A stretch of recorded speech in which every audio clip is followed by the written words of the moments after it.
इसको वापस कर दो। नारायण नारायण नारायण नारायण। श्री राम जय राम जय जय राम, श्री राम जय राम जय जय राम, श्री राम जय राम जय जय राम, श्री राम जय राम जय जय राम, श्री राम जय राम जय जय राम।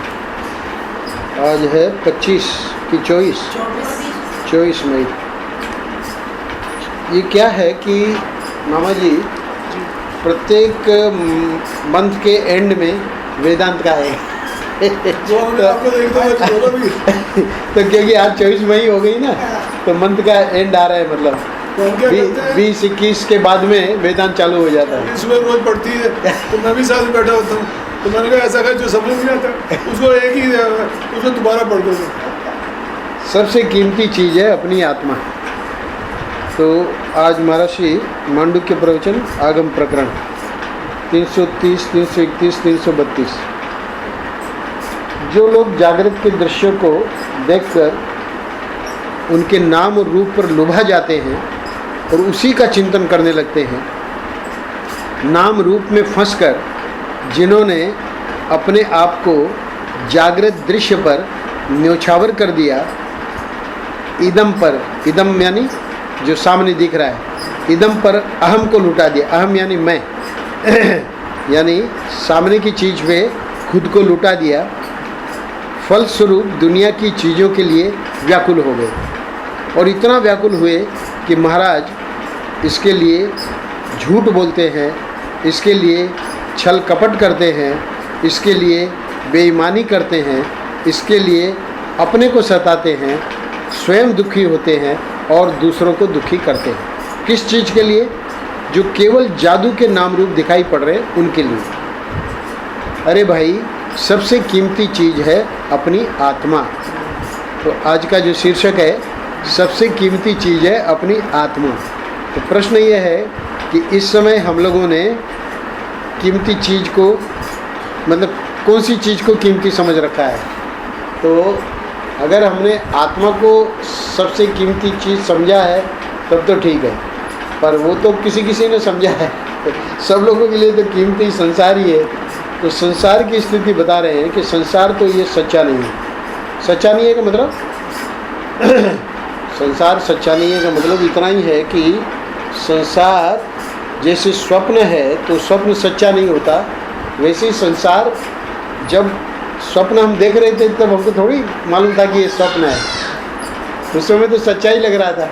जब उठे स्वप्न से तब पता लगा कि स्वप्न सच्चा नहीं है। ऐसे ही महात्मा लोग बताते हैं कि ये जागृत को जो तुम सत्य मान रहे हो, ये फर्स्ट पैराग्राफ पूरा का पूरा इसमें यही समझा रहे हैं महर्षि कि अगर इससे तुम जागोगे आत्मा में तो तुमको पता लगेगा कि ये भी ऐसे ही है स्वप्न के जैसे, पर वो जागना तो बहुत मुश्किल है तो इसलिए पहले थोड़े संस्कार दे रहे हैं। क्यों? क्योंकि हम छल कपट करते हैं, झूठ बोलते हैं, बेईमानी करते हैं, सताते हैं, दुखी होते हैं, दूसरों को दुखी करते हैं। किस चीज़ के लिए? जो सच्ची चीज़ नहीं है, जादू के नाम रूप दिखाई पड़ रहे हैं उनके लिए। तो कम से कम पहले धर्म में ये तो सिखाया जाता है कि झूठ मत बोलो, छल कपट मत करो, बेईमानी मत करो, पर हम लोग जो है, हम लोग मतलब जो करने वाले लोग हैं, तो वो तो यहाँ तक करते हैं कि उसके लिए मैंने मर्डर तक कर दे तो ये महर्षि यहाँ समझा रहे कि भाई उस चीज़ के लिए जो तुमने किया तो उससे और तुमको दुखी होना पड़ेगा, है ना। इसलिए कहा कि स्वयं दुखी होते हैं, दूसरों को दुखी करते हैं।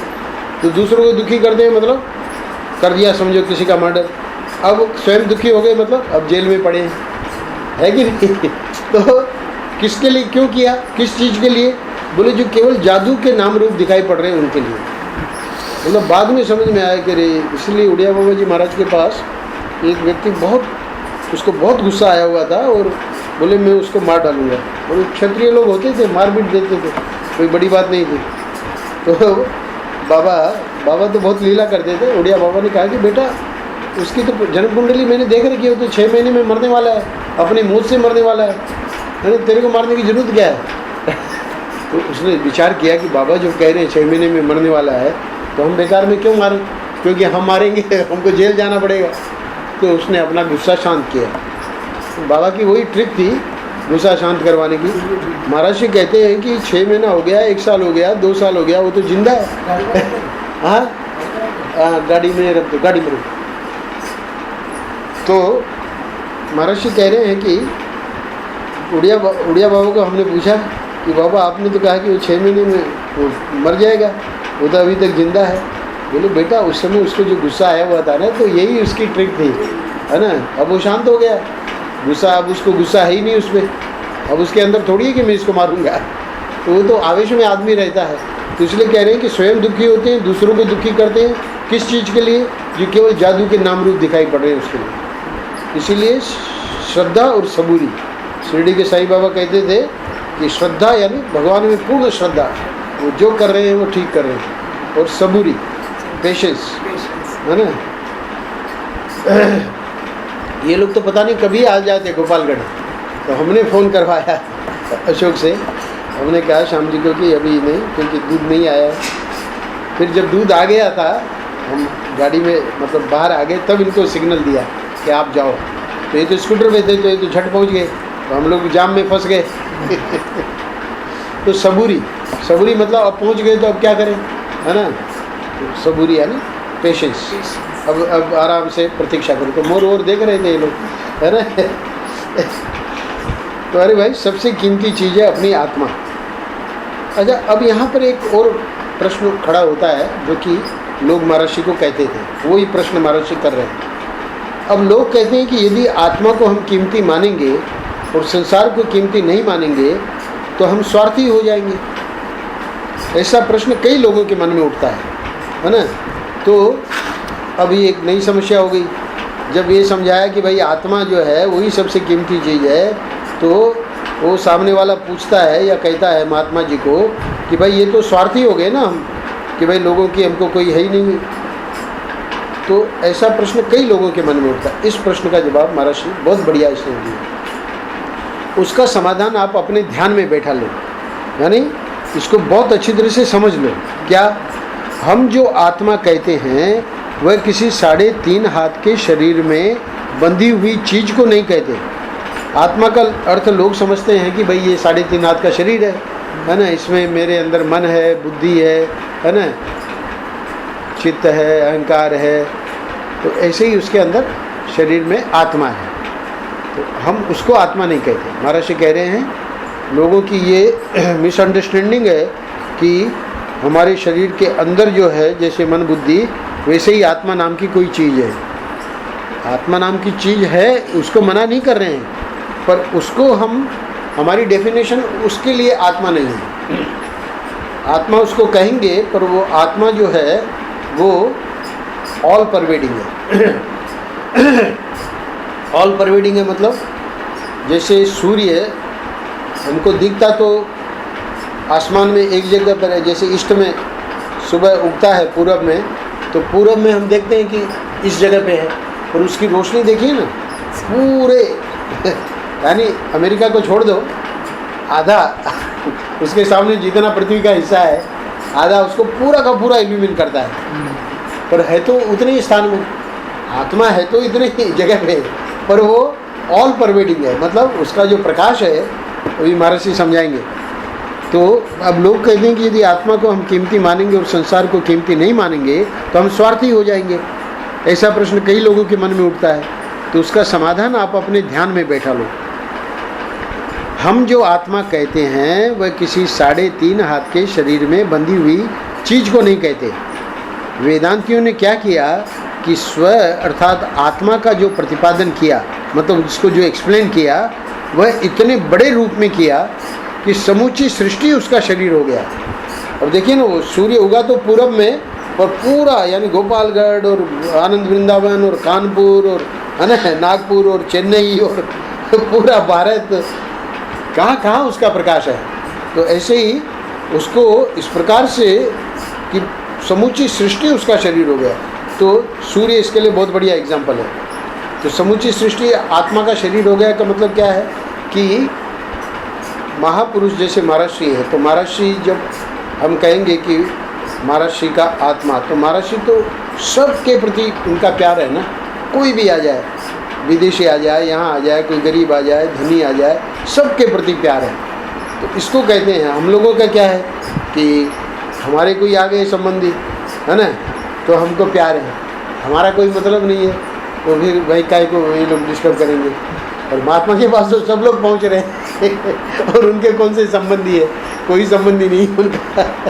तो ये लाइक्स डिसलाइक्स जो है वो हम लोगों में मतलब जितने व्यवहार करने वाले संसारी लोग हैं तो उनमें रहेगी, पर उसमें भी किसी में स्ट्रॉन्ग लाइक्स डिसलाइक्स होती है, मतलब बहुत ज़बरदस्त, ये मेरे को बहुत पसंद है और ये मेरे को बिल्कुल पसंद नहीं। This is strong likes and dislikes. और धीरे धीरे जब समझ आती है तो ये लाइक्स एंड डिसलाइक्स जो है, राग द्वेष जो है, वो एकदम कमज़ोर पड़ने लगते हैं, मतलब शिथिल होने लगते हैं। तो that is a good symptom. ये राग द्वेष जब शिथिल होए ना पंडित जी, इसका मतलब अब हमारी प्रोग्रेस हो रही है ना।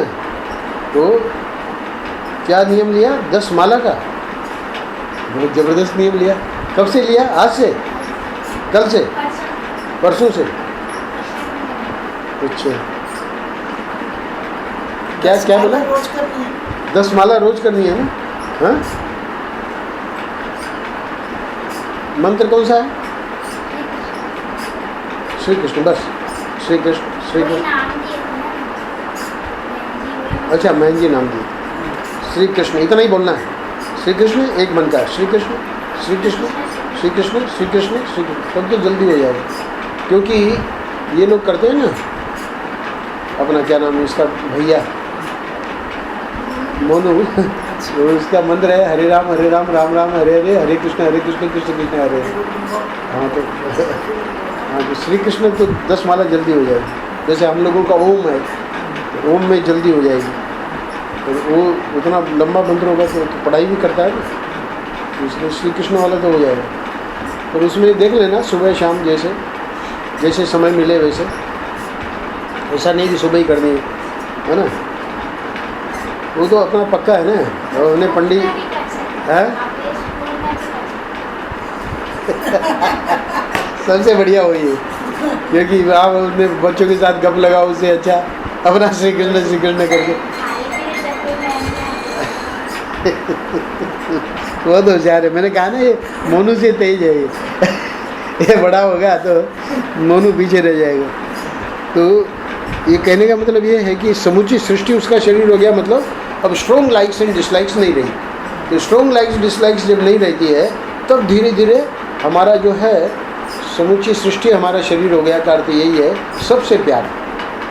समूची सृष्टि जिसका शरीर है, स्वप्न जागृत जिसका शरीर है, उसका सुख स्वार्थ तो संपूर्ण विश्व सृष्टि का सुख और स्वार्थ होता है। सीधी बात है। यानी वो जो आया था एलिगेशन कि आत्मा को हम कीमती मानेंगे और संसार को कीमती नहीं मानेंगे तो हम स्वार्थी हो जाएंगे, तो महर्षि ने उसको उड़ा दिया। बोले तुम स्वार्थी कहाँ हो जाओगे, तुम तो और सब लोगों को प्यार करोगे, है ना।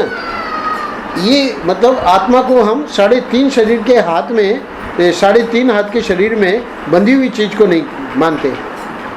ये महर्षि की बात को समझना है। यानी आत्मा का जो स्वरूप है वो बहुत ज़बरदस्त है। अब यदि विचार करके देखो, now he is going to give the interpretation, कि ये बात अगर समझ ली तो अब तुम अपनी लाइफ में देख लेना क्या हो रहा है, हम लोग क्या कर रहे हैं, और वो जो व्यक्ति जो आत्मा को ऑल परवेडिंग मान रहा है वो क्या करेगा। ये इसमें अगले पैराग्राफ में एक्सप्लेन करेंगे, ध्यान देना। अब यदि विचार करके देखो कि जो लोग अपने आप को कीमती मानने वाले हैं, वो क्या था, आत्मा को हम कीमती मानेंगे, है ना, तो स्वार्थी हो जाएंगे। तो अपने आप को हर कोई कीमती मानता ही है, अर्थात परिच्छिन्न आत्मवादी है। परिच्छिन्न आत्मवादी का मतलब कि भाई हमको तो हमारे से मतलब है। कोई कहे कि भाई देश में ऐसे हो रहा है, अरे भाई देश में जो कुछ हो हमको कोई मतलब नहीं। अरे देश में तुम रहते हो, तुमको कैसे मतलब नहीं। तो इसको कहते हैं परिच्छिन्न आत्मवादी। मीन्स वो इतने स्वार्थी हो जाते हैं। तो वो स्वार्थी वालों की बात कह रहे हैं, वो अपने को कीमती मानते हैं, उनका देखना वो क्या गलती करते हैं। एवं जो लोग सृष्टि को सत्य मानते हैं, दो बात है, एक तो सृष्टि सत्य है, सृष्टि सत्य वो तो ऊपर बता ही दिया महर्षि ने। सत्य मानने के कारण वो क्या क्या कर रहे हैं, बेईमानी कर रहे हैं, छल कपट कर रहे हैं, झूठ बोल रहे हैं, सता रहे हैं, दुखी हो रहे हैं, दूसरों को दुखी कर रहे हैं तो सृष्टि को सत्य मानते हैं एक बात, और हमको और किसी से मतलब नहीं, हमको तो अपने, है ना, अपने परिवार से मतलब है। तो ऐसे लोगों के जीवन में मानसिक द्वंद्व के उपस्थित होने पर, मानसिक द्वंद्व मतलब कोई भी चीज़ आई कि भाई इस समय नेपाल में भूकंप आ गया है, तो चलो भाई वृंदावन में से एक ट्रक लेके चलना है ना, सब सामग्री इकट्ठी हो गई है और आप भी चलो। तो सोच रहा है भाई ये मानसिक द्वंद्व है, चलना तो चाहिए क्योंकि बहुत बढ़िया काम है, और फिर बाद में आता है कि नहीं नहीं, वो चलने से तो हमारा ये काम बिगड़ जाएगा, इधर का काम बिगड़ जाएगा, वो काम बिगड़ जाएगा। इसको कहते हैं मानसिक द्वंद्व। तो मानसिक द्वंद्व उपस्थित होने पर ये व्यक्ति जो परिच्छिन्न आत्मवादी है और सृष्टि को सत्य मानता है, वो क्या करेगा, ध्यान देना, वे स्वयं के सुख स्वार्थ के लिए सत्य ईमानदारी छोड़कर दूसरे का नुकसान करने के लिए तैयार हो जाते हैं और सृष्टि की हिंसा कर देते हैं। यानी अब हमारे में योग्यता भी है, हमारे पास टाइम भी है, हम आराम से जा सकते हैं, नेपाल जाके लोगों को हेल्प कर सकते हैं, पर क्या करेंगे भाई, उसमें क्या है, पूरा लगना पड़ेगा और वहाँ सोने को मिलेगा कि नहीं, खाने पीने को मिलेगा कि नहीं। तो अपने सुख स्वार्थ के लिए सत्य ईमानदारी छोड़कर, मतलब जाना तो चाहिए पर दूसरे का नुकसान करने के लिए तैयार हो जाते हैं। तो नुकसान का मतलब कि भाई वहाँ हेल्प हो सकती थी, है ना, पर वो एक तरह से नुकसान ही हुआ। अब कोई जा ही नहीं रहा है तो फिर क्या करते हैं, चलो छोड़ो फिर, है ना, जिन जिन की सामग्री आई है उनको लौटाओ, वापस दे दो, क्योंकि कोई जाने को तैयार ही नहीं। तो कैसे, ऐसा होगा नहीं ना कभी काम। तो ये महर्षि कह रहे हैं कि ये स्वार्थ सुख वाले वो लोग कभी काम कर ही नहीं सकते। तो सच्चा जो है वो आगे बताएंगे कौन करता है। कहने का अभिप्राय यह है कि जहाँ व्यक्तिगत स्व को महत्व देते हैं वहाँ सृष्टि की उपेक्षा और हिंसा होती है, और इस पर विजय प्राप्त करना संसार में बड़ा कठिन देखा गया है। यानी एक अपना रिजॉल्व होना चाहिए, एक अपने अंदर दृढ़ता होनी चाहिए कि नहीं नहीं हम ये करेंगे। परंतु जहाँ मैं अपरिच्छिन्न होता है, अल्टीमेटली महर्षि को ये भी समझाना पड़ेगा ना कि जो स्वार्थी नहीं होते हैं, तो उसी को समझा रहे हैं लास्ट पैराग्राफ में।